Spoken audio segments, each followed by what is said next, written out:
Dr. Lloyd Jones, there's really an untold story about how COVID took a toll on people, and it's not always reflected in the numbers. COVID and shutdowns disrupted normal health care for months, and many people were simply not able to receive normal treatments if it was a non-critical treatment or if it was a routine procedure. The hospitals were not allowed to do it.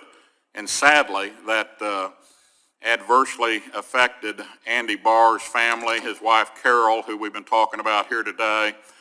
I was on the House floor one day, and Andy came up to me and he had his cell phone out, and he said, "Read this, Billy, read this." And he had just received the notes from his wife's doctor. He came home 37 years old, I believe she was 37, 39, and was deceased after he came home from a meeting. And two beautiful young daughters that Andy's raising now. But he said, "Read this," and I read his cell phone, and it was the notes his doctor had written. And they said that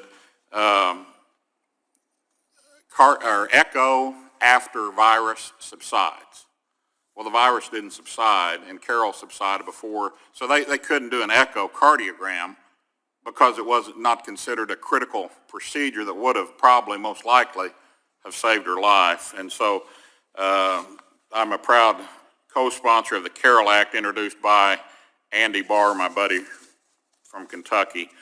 And Dr. Lloyd Jones, we still don't know a lot about heart valve disease causes and the factors that increase risk for sudden cardiac death. Obviously, that's the reason why this bill is so important. Can you talk about the workshop that this bill creates, what its goals are, and how the findings of the workshop are translated to results at the National Institute of Health and the National Heart, Lung, and Blood Institute? Thank you, Congressman, and thank you for sharing that story. I think it's tragic and really important that we get our patients back under care as quickly as possible.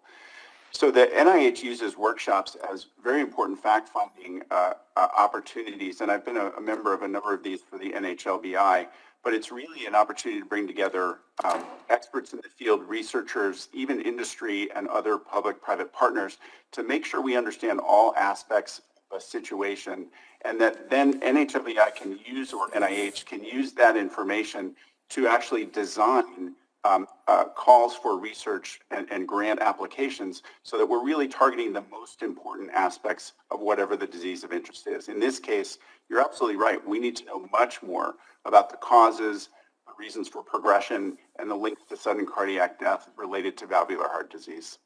Okay, thank you. And unfortunately, I'm out of time with all my gift of gab beforehand, so Madam Chair, I yield back. And we enjoy all of it, Mr. Long. You add